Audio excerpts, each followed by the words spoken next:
So இந்த மலை தான் நம்ம ஃபர்ஸ்ட் பார்த்தா நினைக்கிறேன். எப்படி பார்த்தீங்களா, க்ரீனிஷாக தெரியுது அப்படியே. நல்லா இருக்குங்க. இந்த ரோடு வந்து ஒரு மாதிரி வைப்பாக இருக்கு. ஏன்னா ஹைவே நான் போகலன்னு நினைக்கிறேன்.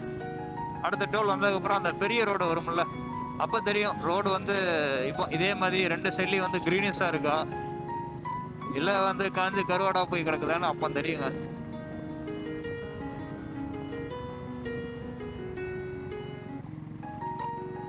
நிறைய பேர் புது பைக்கை எடுக்கிறதுக்கு எதிர்பார்ப்பீங்க. என்னோட ஒரு சின்ன அட்வைஸ், உங்களுக்கு இது ஓகேனா எடுத்துக்கோங்க, இல்லை ஸ்கிப் பண்ணி உங்களுக்கு பிடிச்ச பைக்கே எடுத்துக்கோங்க. ஃபர்ஸ்ட் விஷயம், ஒரு பைக் பிடிச்சிருச்சுன்னா அதுக்கு வந்து பைக்கோட ஸ்பெக்கு, மைலேஜ் இதெல்லாம் பாருங்க, தப்பு இல்லை. தயவு செஞ்சு போய் சஜஷன் கேட்காதீங்க. சஜஷன் கேட்டிங்கன்னா வச்சுக்கோங்களேன், அவங்க வந்து அவங்களுக்கு பிடிச்ச பைக்கை ஒன்று உங்களுக்கு சொல்லுவாங்க. கடைசி வரைக்கும் நீங்கள் உங்களுக்கு பிடிச்ச பைக்கை வாங்க முடியாது. இது ஃபர்ஸ்ட் டிசப்பாயின்மெண்ட். ரெண்டாவது, அவங்களுக்கு பிடிச்ச பைக்கை நீங்கள் வாங்கிட்டீங்க, மெயின்டெனன்ஸ் கம்மிடா அப்படி இப்படின்னு சொல்கிறாங்க. ஓகே, மெயின்டெனன்ஸ் கம்மியாக இருக்கும்போது நம்ம இதை தான் சூஸ் பண்ணுவோம், வாங்கிடுவோம். ஆனால் ஃப்யூச்சரில் வரும்போது என்னென்ன டிஸ்அட்வான்டேஜ்லாம் வரும்னு பார்த்தீங்கன்னா, ஃபர்ஸ்ட் விஷயம், நீங்கள் 510 மேலே இருந்துட்டு உங்கள் பைக்கோட சீட் ஹைட் வந்து 8-10 mm கீழே இருந்து நீங்கள் எடுத்தீங்கன்னா வச்சுக்கோங்களேன், ஃபர்ஸ்ட் வந்து உங்களுக்கு back pain guarantee. After 1 year or 2 year உங்களுக்கு பேக் பெயின் வரும், ஷோல்டர் பெயின் வரும். நீங்கள் எந்த பைக் எடுத்தாலுமே சரி, அது உங்களுக்கு வந்து நார்மலான பைக் கிடையாது. ஏன்னா இப்போ ஒரு 511க்கு 510 எபோவ் நீங்கள் போகிறீங்கன்னா, ஒரு அட்வென்ச்சர் பைக் எடுத்திங்கன்னா நல்லா அப்ரைட் பொசிஷரில் உட்காந்து நம்ம ஓட்டின மாதிரி இருக்கும். அவ்வளோ சீக்கிரம் பேக் பெயின், ஷோல்டர் பெயின்லாம் வராது, ஹேண்ட் பெயின் இன்க்ளூடிங் வராது. பட் இந்த பைக் நான் இப்போ தான் ஃபஸ்ட் டைம் ஓட்டுறேன், லாங் வந்து இப்போ தான் ஓட்டுறேன். நான் கண்டிப்பாக சொல்கிறேன் இதோட ஃபீட்பேக் எனக்கு எப்படி இருக்குன்னு சொல்கிறேன். என்னோட ஹைட் பொறுத்த வரைக்கும் ஒரு 6 feet இருக்கேன் நான். கண்டிப்பாக எனக்கு பேக் பெயின் வரும், எனக்கு தெரியும். எனக்கு ஆல்ரெடி பேக் பெயின் இருக்குது. இதுலேயே வந்து நான் நிமிர்ந்து உட்காந்த மாதிரிலாம் இல்லை, ஆல்ரெடி கூண் விழுந்த மாதிரி தான் ஓட்டிட்டு இருக்கேன். நம்ம ஹைட்டுக்கு வந்து குமிஞ்சு தான் கிராப் பண்ணுற மாதிரி இருக்குது இந்த ஹேண்டில் பாரை. ஸோ குமிஞ்சு ஹேண்டில் பாரை கிராப் பண்ணுறோன்னா ஆப்வியஸ்லி வந்து பேக் பெயின் ஸ்டார்ட் ஆக ஆரம்பிச்சிருச்சு. நீங்கள் வந்து முதுகுக்கு வந்து ஒரு லோடு கொடுத்து தான் அந்த ஹேண்டில் பாரை பிடிக்கிறீங்க. ரைடு முடியும் போது கண்டிப்பாக என்னோட லாங் ரைடோட எக்ஸ்பீரியன்ஸ் என்னங்கிறத இன்னொரு வீடியோவாக நான் போடுறேன். 3 சஜஷன் தான். லாங் டேர்மாக யூஸ் பண்ணணும்னு நினச்சிங்கன்னா நான் சொன்ன சீட் ஹைட்டில் உள்ள பைக் எடுங்க, அட்வென்ச்சர் பைக் எடுங்க. அதுவே வந்து நான் ஒரு 2 வருஷம் தான் ப்ரோ ஓட்டுவேன், அதுக்கப்புறம் வந்து நான் கார் தான் எடுத்து ஓட்டுவேன்னா, நீங்கள் உங்களுக்கு பிடிச்ச பைக் என்ன பைக் வேணாலும் எடுங்க, அது பிரச்சனை இல்லை. ஏன்னா நீங்கள் 2 year தான் யூஸ் பண்ண போகிறீங்க. அதை தாண்டி ரொம்ப ரேர் யூசேஜ், சிட்டிக்குள்ளே மட்டும்தான் நான் ஓட்டுவேன் அப்படின்னா அதை எடுங்க. லாங் போகிற மாதிரி இருந்துச்சுன்னா தயவு செஞ்சு நான் சொன்னதெல்லாம் கொஞ்சம் மைண்டில் வச்சுக்கோங்க. சிட்டிக்குள்ள ஓட்டுற மாதிரி இருந்துச்சுன்னா பைக் அவாய்ட் பண்ணிட்டு ஒரு ஸ்கூட்டி வாங்கி வச்சுக்கோங்க. அது ஃபேமிலி யூஸுக்கும் கொஞ்சம் நல்லா இருக்கும். ஏன்னா கார் உங்களுக்கு மேண்டரியாக இருக்கும்போது பைக்கு உங்களுக்கு தேவைப்படாது அந்தளவுக்கு. ஒரு ஸ்கூட்டி வந்து சிட்டிக்குள்ள ஓட்டிட்டு நம்ம கார் எடுத்துகிட்டு அப்படியே மஜா பண்ணலாம், அப்படியே ஹைவேல போயிட்டு. அதெல்லாம் பார்த்திங்கன்னா கப்பல் மாதிரி இருக்கும் கார்னிவல். இந்த அளவுக்கு இல்லைனாலும் நம்ம கார் தான் கிரேஸ் அதிகம்னா ஒரு கார் எடுத்து வச்சுட்டு ஸ்கூட்டி வாங்கி வச்சுக்கிட்டா போதும். அதுதான் வந்து பெட்டருமே கூட. இது வந்து ப்ராக்டிக்கலாக யோசிக்கிறது. இல்லை எனக்கு பைக் வந்து 2 யூசேஜுமே இருக்கும் அப்படின்னு சொல்லி எதிர்பார்த்தீங்கன்னா, உங்களுக்கு வந்து நான் சொன்ன கேட்டகரி தான். ஃபஸ்ட்டு சீட் ஹைட் வந்து பார்த்துக்கோங்க. ரெண்டாவது இன்னொரு கேட்டகரி இருக்குங்க. அதாவது ஃபஸ்ட் இதை சொல்லி முடிச்சிடறேன். ஃபஸ்ட்டு சீட் ஹைட்டு, இது வந்து உங்களுக்கு லாங் டேர்ம் யூசேஜ் மாதிரி இருந்துச்சுன்னா 5'5" இருக்கீங்கன்னா ஒரு 7-8 mm இருக்க சீட் உள்ள பைக் எடுங்க. 5'5" 5'10" உள்ள பீப்புள்ஸ் இவங்களுக்குலாம் வந்து பிரச்சனையே கிடையாது. நீங்கள் என்ன பைக் வேணால் எடுத்து ஓட்டலாம். அட்வென்ச்சர் உங்களுக்கு எப்படி பார்த்தாலும் கால்லாம் மேனேஜ் பண்ணிக்கலாம். ஒரு கால் நீங்கள் கீழே ஃபுட் பண்ணால் கூட இன்னொரு கால் வச்சு மேனேஜ் பண்ணிக்கலாம், அது ப்ராப்ளம் இல்லை. அதுக்கடுத்து அந்த 5'10" அப்போ மஸ்ட்டு நீங்கள் அட்வென்ச்சர் கேட்டகரி போகிறது ரொம்பவே நல்லது. என்னோடய பர்சனல் எக்ஸ்பீரியன்ஸில் சொல்கிறேன். இது வந்து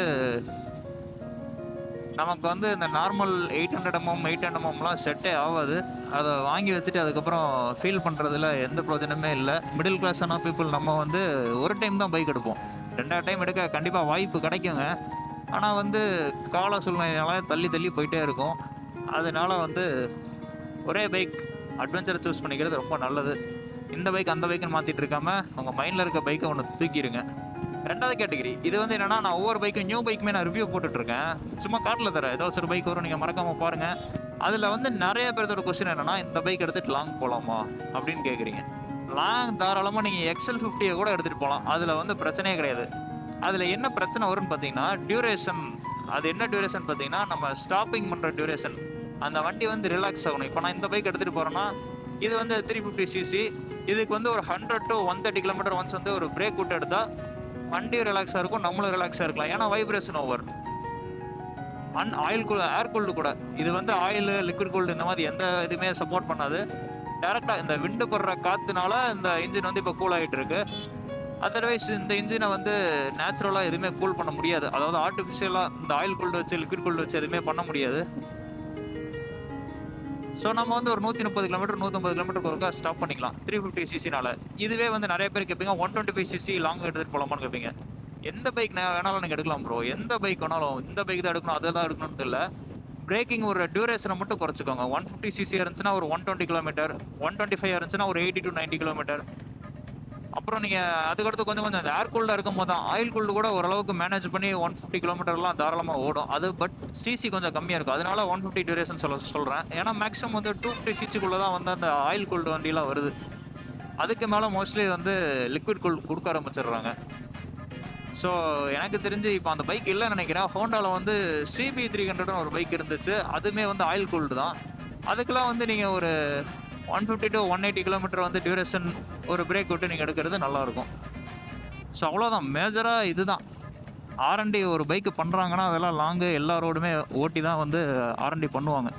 ஸோ இந்த பைக் தான் பண்ணுமா பண்ணாதாங்கிற டவுட் வேண்டாம். டியூரேஷன் மட்டும் கொஞ்சம் கம்மியாகும் நான் சொன்ன மாதிரி, வேறு ஒன்றும் இல்லை. இதுக்கு மேலே இருக்க NS 200 பார்த்தீங்கன்னா ஒரு 200 கிலோமீட்டர் இல்லை நான் ஸ்டாப்பாக கூட ஓட்டலாம். அதெல்லாம் பிரச்சனை கிடையாது. எமர்ஜென்சியாக இருக்கவங்க மட்டும் ஓட்டுங்க. எப்போவுமே வந்து நான் ஸ்டாப்பாக ஓட்டுறேன்னு ஓட்டாதீங்க. லிக்விட் கூல் இருக்குல்ல அது பாட்டு கூல் ஆகிட்டு இருக்குன்னு நினச்சிங்கன்னா இன்ஜினுக்கு நம்ம ஓவர்லோடு கொடுக்குற மாதிரி தான் அது ஆயிரும். ஸோ வந்து எந்த பைக்காக இருந்தாலும் ஒரு லிமிட் ஒரு 200 கிலோமீட்டர் வச்சுக்கோங்க. அதுக்கு மேலே 300. இப்போ சூப்பர் பைக்லாம் போயிட்டால் ஒரு எப்படி பார்த்தாலும் நம்ம வந்து ஃபியூல் அடிக்கிறக்கே வந்து ஒரு 200 கிலோமீட்டர் ஸ்டாப் பண்ணுற மாதிரி இருக்கும். அப்படி இருக்கும்போது சூப்பர் பைக்குக்கும் வந்து 200 கிலோமீட்டர் தான். ஏன்னா அதுக்கு மேலே அதுக்கு பைக் போகாதில்ல, ஃபியூல் போடணும்ல. ஒரு ஃபியூல் ஸ்டேஷனை தேடுவோம், ஃபியூல் போடுவோம், கரெக்டாக இருக்கும், மேட்ச் ஆகும்.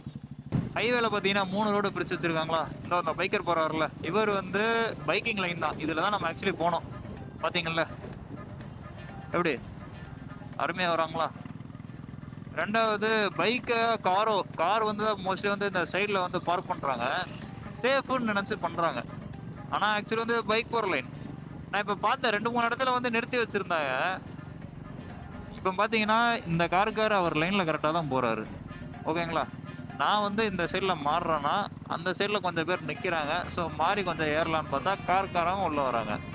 அப்போ என் லைனில் ஒழுங்காக போகலான்னா என் லைனில் ஆல்ரெடி எவனோ ஒருத்தன் உள்ளே இருக்கான். இந்த பார்த்தீங்கல்ல சொல்லி வாயுமூல ஆப்போசிட்டில் ஒருத்தர் வர்றாரு. வணக்கம்டா புள்ள அப்படிங்கிறாரு. ரைட்டா. இப்போ வரவங்களும் ஆப்போசிட். அப்போ இப்படி தான் வந்து ஒருத்தன் பைக் ஓட்டுவான். மெயின் ரோட்டில் ஓட்டினா பைக் வச்சுருக்கான். பைக் வந்து அவன் லேண்டில் ஓட்டாமல் என் லேண்டில் ஓட்டுறான் அப்படின்னு சொல்லி பஸ்காரனும் சொல்கிறாங்க. இது வந்து அந்தந்த வண்டி ஓட்டும் போது அந்த ஃபீல் கிடைக்கும் போல். நானும் கார் ஓட்டும் போது யோசிச்சிருக்கேன், இவங்க எதுக்கு நம்ம இதுக்குள்ளே வராங்க, அவங்களுக்கு ஒரு லேண்ட் இருக்குது அதை பார்த்து போக வேண்டியதானு சொல்லிட்டு பைக் ஓட்டும் போது தோணும். கமர்ஷியல் வெஹிக்கிளும் ஓட்டுவேன். அந்த டைமில் ஓட்டும் போது நான் அந்த லேண்டில் ஓட்டுவேன். அப்போ காருக்காரங்களாம் உள்ளே வருவாங்க. என்னடா நீங்கள் உங்கள் லேண்டில் போக மாட்டீங்களா, உங்களுக்கு தான் ஒரு லேண்ட் ஃப்ரீயாக விட்டுருக்கேன்னு சொல்லி தோணும். ரியாலிட்டி 3 வண்டி நீங்கள் ஓட்டி பார்த்தா தான் தெரியும். பைக்கிங் ஓட்டுறேன் இந்த சைடில் ஓட்டினா ஆப்போசிட்டில் ஒரு வண்டி வரும். பார்த்தீங்களா, அங்கே ஈச்சர் வருது, இங்கே பஸ் உள்ளே வருது. இதோட லேன் இது அந்த லாஸ்ட்டு. ஆனால் வந்து இந்த லேனில் போவாங்க. நான் போகிற லேனில் ஒரு ஈச்சர் வருது. அப்போ நான் எங்கே போவேன், இந்த ரோட்டுக்கு தான் வருவேன். காரில் வரவன் என்ன பண்ணுவான், அந்த ரோட்டுக்கு தான் போவான்.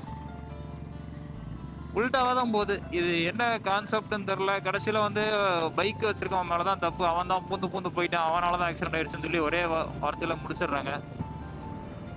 நீங்கள் ஒரு டைலாக் கேட்டிருக்கீங்களா, எனக்கு வகுத்திருச்சலாக இருக்குன்னு. அது அந்த லவ் ஃபெயிலியரான அந்த பையன் வந்து பேசுவான்.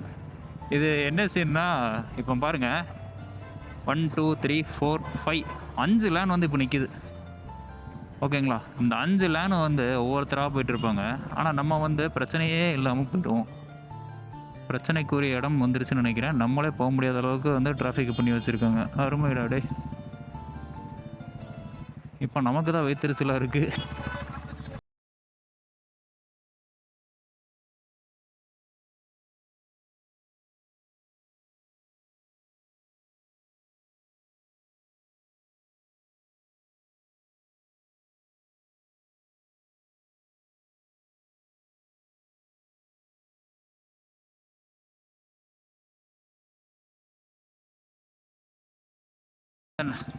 நம்மளை ஒரு மனுஷனாவே மதிக்க மாட்டாங்க. அந்த டோல் நீங்கள் பார்த்தீங்களா, பைக்குக்கு வரலான்னு எவ்வளோ கன்றாவி கேவலமாக இருந்துச்சுன்னு. கல்லள்ளி போடுறது, மண்ணள்ளி போடுறது, ஆஃப் ரோடு பண்ணிவிட்டு நீங்கள் போய்க்கங்க. அதாவது பைக் ரோட் டேக்ஸ்லாம் நீங்கள் எதுக்கு கட்டுறீங்க, எதுக்கு கட்டுறீங்கன்னு உங்களுக்கும் தெரியாது. வாங்குறவங்களுக்கு பெனிஃபிட்டு தான்.